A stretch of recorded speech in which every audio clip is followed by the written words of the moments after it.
Hello students, welcome back to this video tutorial. In this video, we will be discussing the characters of this novel Great Expectations by Charles Dickens. First, we have Philip Pirrip called Pip. Okay, so he is the protagonist and the narrator in Dickens' novel Great Expectations. He is the most popular characters in English literature. Pip narrates his story many years after the event of the novel take place. The novel follows Pip's process from childhood innocence to adulthood.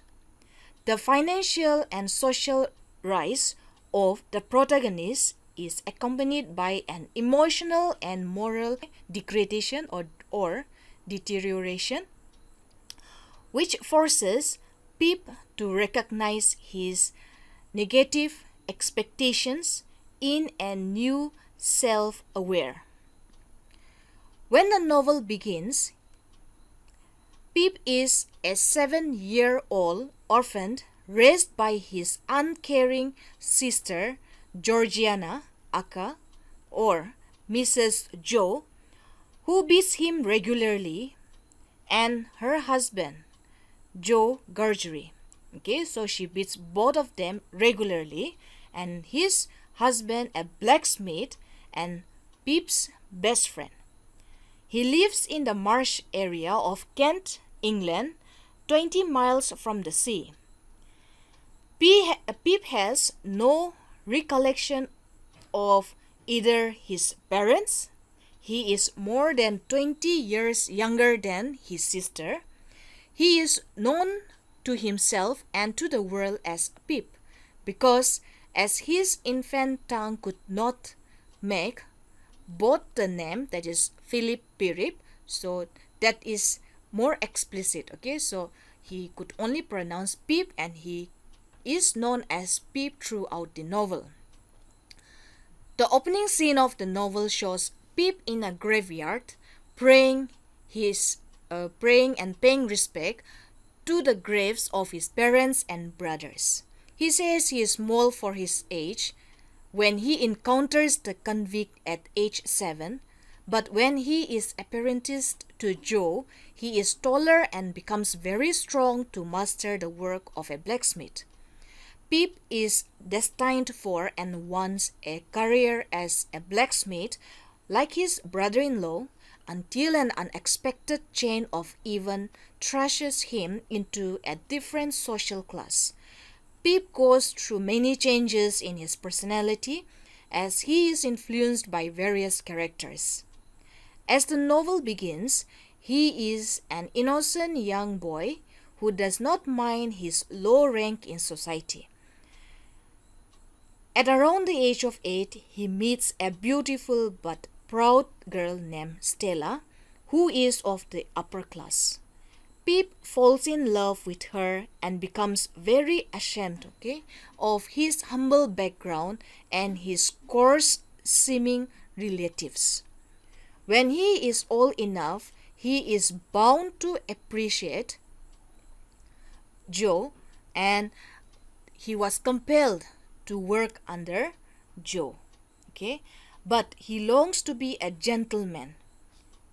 In a social class, he wants to be a gentleman. Imagine, he belongs to a very lower class, and so this social class where he wants to be a gentleman is not accessible. It's inaccessible in a village blacksmith.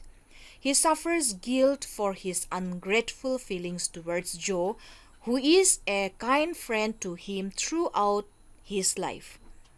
When 4 years into his apprenticeship, a mysterious benefactor enables him to escape from the working class. Pip moves to London as a teenager to become a gentleman.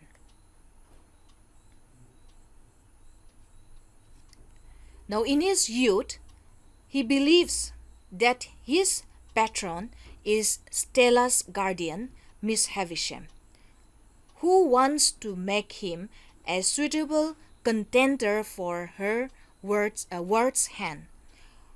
Once he moves to London through his benefactor, the benefactor who is unnamed or not known to him, Pip's persistence is believing that Miss Havisham means him to marry Stella. He is not wise in spending money he gets before he comes of age at 21. Running up debts. His legal guardian is Mr. Jaggers, a lawyer who points out the difficulties Pip created, but leaves it to Pip to guide his own life. He does not entirely lose his good character, which is expressed mainly in his relationship with his friend Herbert Pocket. 2 years after Pip comes of age, his benefactor appears in person and is Abel Mackwitch, the convict he meets as a boy. This deflates his hope that he is meant for Stella and at first disgusts him. He knows nothing about what sort of criminal the man is. Despite his disgust and disappointment, the sense of duty that compels Pip to help the convict is a mark of his inner goodness. Just as it was when Pip first met him at age 7, after Mackwitch dies and the crown confiscates his fortune, Pip at 23 understands that good clothes and gentle speech and a generous allowance do not make one a gentleman. At one point, he was on the verge of being sent to debtor's prison, but the law granted him a reprieve due to his succumbing to an illness.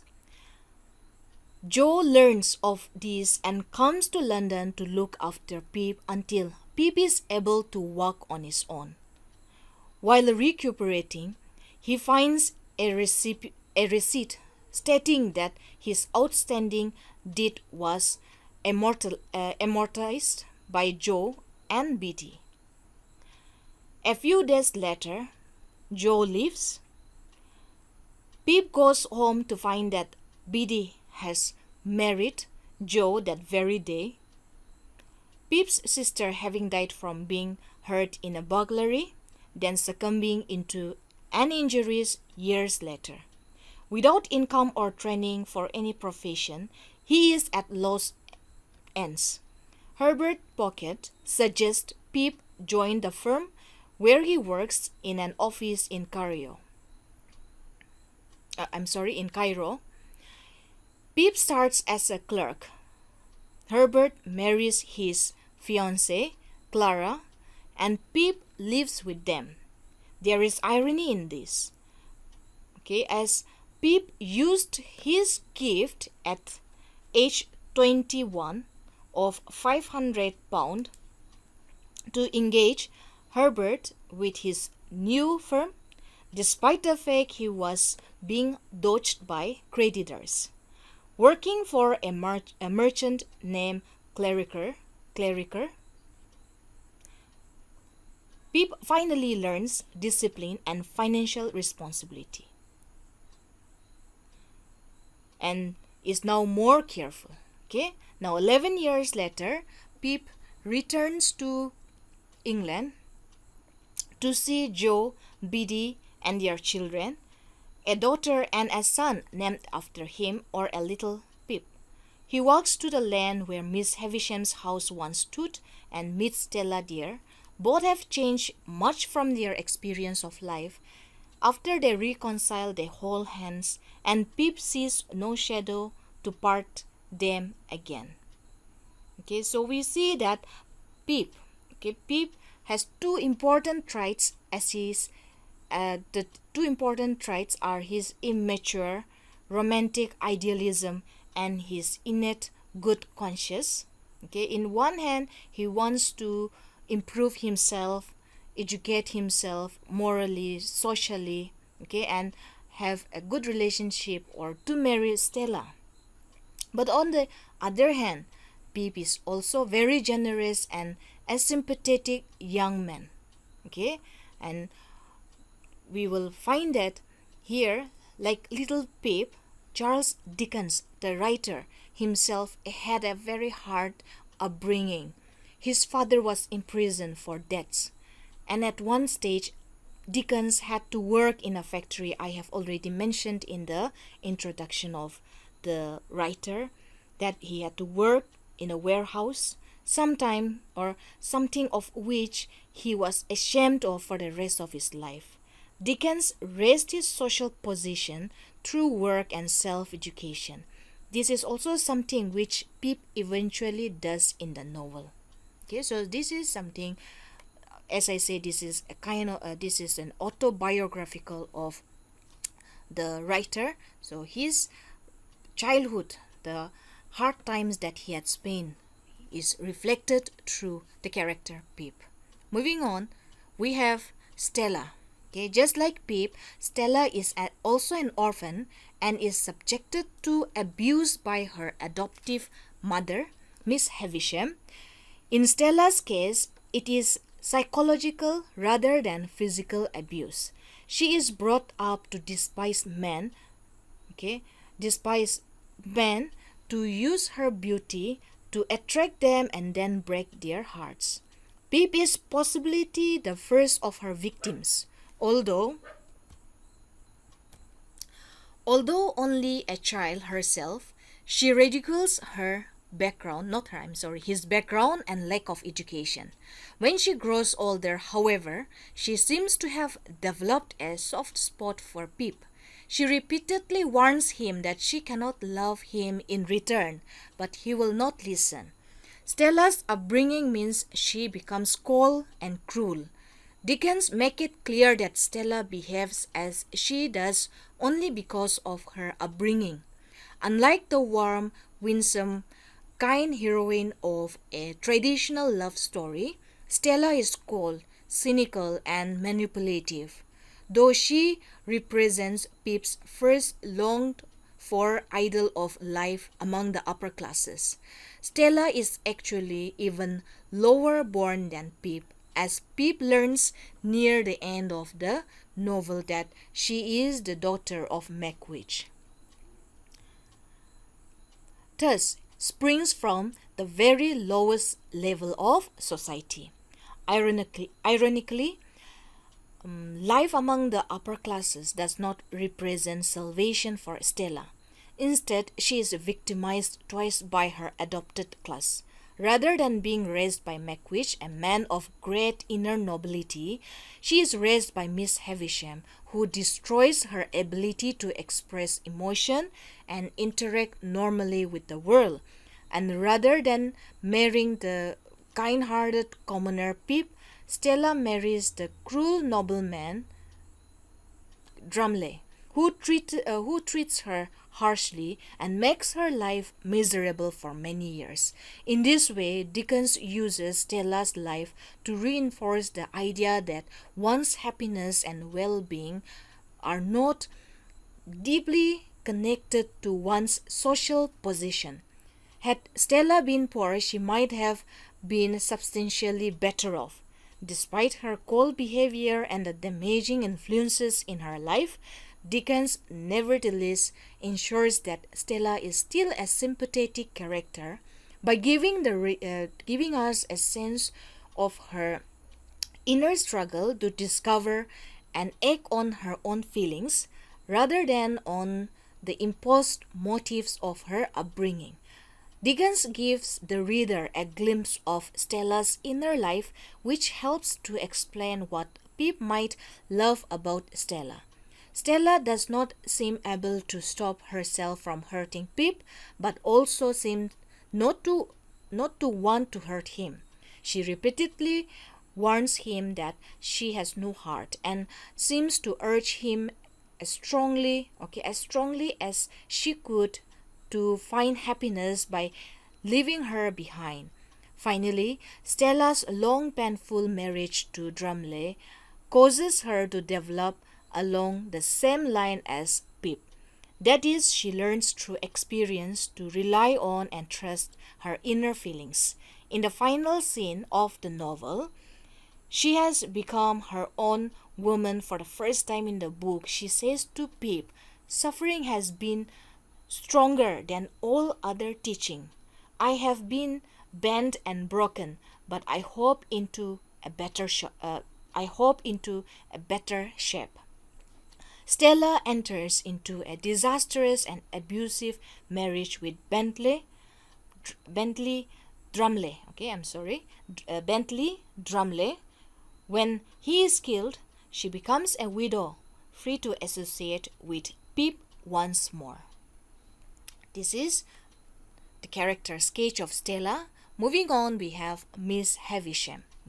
Miss Havisham, the mad, eccentric, vengeful Miss Havisham, a wealthy daughter who lives in a rotting mansion and wears an old wedding dress every day of her life, is not exactly a believable character, but she is certainly one of the most memorable creation of this book. Miss Havisham's life is defined by a single tragic event, by her jilting, or she was jilted by compassion. That is, she was betrayed by compassion on what was to have been their wedding day. From that moment forth, Miss Havisham is determined not to move beyond her heartbreak. She stops all the clocks in Satie's house at 12 minutes to 9. That is 8:40. Isn't it? 20 minutes to 9. 20 minutes to 9. That is 8:40. All the clocks stopped there and it does not move, just like his life. She has stopped at that point of time, or at that moment. The moment when she learned that compassion was gone, and she wears only one shoe because she learned of his betrayal. When she learned of his betrayal, she had not yet put on the other shoe. With a kind of maniac, obsessive cruelty, Miss Havisham adopts Stella and raises her as a weapon to achieve her own revenge on men. Stella is trained to be cold and cruel so that she will break men's heart. Miss Havisham invites the young Pip to the house so that Stella can practice on him. He mistakenly believes that Miss Havisham wishes them to have a future together, and he also thinks she is his mysterious benefactor. Miss Havisham is an example of single-minded vengeance pursued destructively. Both Miss Havisham and the people in their life suffer gently because of her quest for revenge. Miss Havisham is completely unable to see that her actions are hurtful to Pip and Stella. She is redeemed at the end of the novel when she realizes that she has caused Pip's heart to be broken in the same manner as her own. Rather than achieving any kind of personal revenge, she has only caused more pain. Miss Havisham immediately begs Pip for forgiveness, reinforcing the novel's theme that bad behavior can be redeemed by by sympathy. Okay, it can be redeemed by sympathy. Although she eventually regretted she has done whatever she has done, and her character starts to change, it is too late. In a tragic accident, Miss Havisham is horribly burnt when her wedding dress catches fire and she dies shortly afterwards. Miss Havisham is clearly suffering from psychological damage. Dickens had an erratic relationship with his own mother. Okay, this is the reflection why he has created this eccentric lady, Miss Havisham. Okay, so Dickens had a very erratic relationship with his mother, and this is perhaps reflected in the relationship between Pip and Miss Havisham. Dickens never forgave his mother for insisting during his childhood that he continued to work in a factory. As a young boy, Dickens worked in a boot blacking factory, pasting labels onto pots of blacking. This is mirrored in the novel in the scene where Miss Havisham pays the money for Pip to become a blacksmith's apprentice. Let's move to the next character. We have Joe Gorjuri. Okay, Joe is described as mild, good-natured, sweet-tempered, easygoing, and provides a loving and nurturing presence during Pip's childhood. He is the village blacksmith, strong but gentle, kind and forgiving. Though Pip is his wife's younger brother, he treats Pip like a son. He guides him through his childhood years, shielding from Mrs. Joe's spiteful attack and providing employment to him when he becomes a young man. He is also Pip's truest friend throughout the book, sticking by him in times of trouble and never being critical of the way Pip behaves. Although Joe has rough and ready manners and look uncomfortable in formal clothing, he is a true gentleman. It is realized, that Pip treats him badly, and Pip is going wrong when he feels ashamed of his old friend when Joe comes to visit him in London. While Joe never gets angry or frustrated with Pip's behavior, he is shrewd enough to observe the way he is being treated and responds with quite dignity. Joe ends his London visit by explaining, this is a quote from the text, "You and me is no two figures to be known together in London. I am wrong out of the forge, the kitchen, or of the meshes."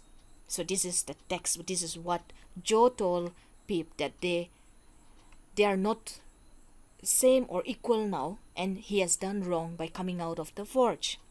Unlike Pip, Joe has a strong sense of identity and no desire to pretend to be anything he is not. Later, after nursing Pip during his illness, Joe leaves a simple note explaining, "Not wishful to intrude, I have departed." Joe's choice to pay off Pip's debts shows that he is faithful and loving, further inspiring Pip's admiration. By the end of the novel, Joe's consistency and dignity have been revealed as a model of what it means to be a good man. Unlike Pip, Joe also ends the novel in a loving marriage with children, showing that his gentle and nurturing ways have been rewarded. Next, we have Mackwitch, Abel Mackwitch. Like Pip, this Abel Mackwitch follows his own rags to riches story, and has his own great expectation. He has quite a dramatic change in personality between the earlier and later part of the book. In the first part of the novel, Mackwitch is an escaped convict who meets the young Pip while he is on the run. Pip supplies Mackwitch with food and a file to help him in his escape. At this point in the story, Mackwitch is a frightening figure, often compared to a hunted animal. Mackwitch is recaptured and is transported to Australia, so he disappears from the novel for quite a while. He reappears under the name of Provis. Remember, if you are asked during the exam or in the board exams the other name of Mackwitch, it is Provis. Many years later, when Pip has grown up and is living in London after coming into money from a mysterious benefactor, by this time Mackwitch is much older and somewhat kinder figure, though he is still tough and determined to achieve goals. It eventually becomes clear that Mackwitch is the source of Pip's good fortune, met the money as a sheep farmer while in Australia, was involved in a plot to swindle Miss Havisham, and Mackwitch is Stella's father. Okay, and Mackwitch also acts as one of the father figure to Pip, although he terrified Pip when he was a boy. Mackwitch grows to love Pip as his own son and tries to help him become a gentleman later in life. Pip also comes to love and respect the older Mackwitch. Okay, so we find that this Mackwitch is threatening. Okay, Mackwitch has a very brutal life and had to fight for everything. He threatens Pip on the marsh and Herbert when he returns to London unexpectedly. Okay, so he wants to seek revenge on Compeyson, his partner in crime who betrayed him. He is honorable, okay, although he's a criminal, but he helps those people who helps him and try to avoid getting innocent people into trouble. He is determined and also a fatherly figure. These are the minor characters, and just a very brief explanation or description of this, a sketch of these characters. Here we have Mrs. Jo Gorjuri, Pip's hot-tempered adult sister. Her name is Georgiana Maria, called Mrs. Jo. 20 years older than Pip, she brings him up after their parents' death. She does the work of the household, but too often loses her temper and beats her family. Her family is her husband and her brother. Orlik, her husband's journeyman, attacks her during a botched burglary, and she is left disabled until her death. The other character is Biddy, Wopsley's second cousin and near Pip's age. She teaches in the evening school at her grandmother's home in Pip's village. Pip wants to learn more, so he asks her to teach him all she can. After helping Mrs. Jo after the attack, Biddy opens her own school. A kind and intelligent but poor young woman, she is, like Pip and Stella, an orphan. She acts as Stella's foil. Orlik was attracted to her, but she did not want his attentions. Pip ignores her affections for him as he pursues Stella. Recovering from his own illness after the failed attempt to get Mackwitch out of England, Pip returns to claim Biddy as his bride, arriving in the village just after he marries Jo Gorjuri. Biddy and Jo later have 2 children, one named after Pip. In the ending, the novel discarded by Dickens but revived by students of the novel's development, Stella mistakes the boy as Pip's child. Herbert Pocket, the son of Matthew Pocket, who was invited by Pip to visit Miss Havisham, but she did not take to him. Pip first meets Herbert as a pale young gentleman who challenges Pip to a fist fight at Miss Havisham's house when both are children. He later becomes Pip's friend, tutoring him in the gentlemanly arts and sharing his room with Pip in London. Compeyson, a convict who escapes from prison along with Mackwitch, who beats him ashore. He is Mackwitch's enemy. A professional swindler.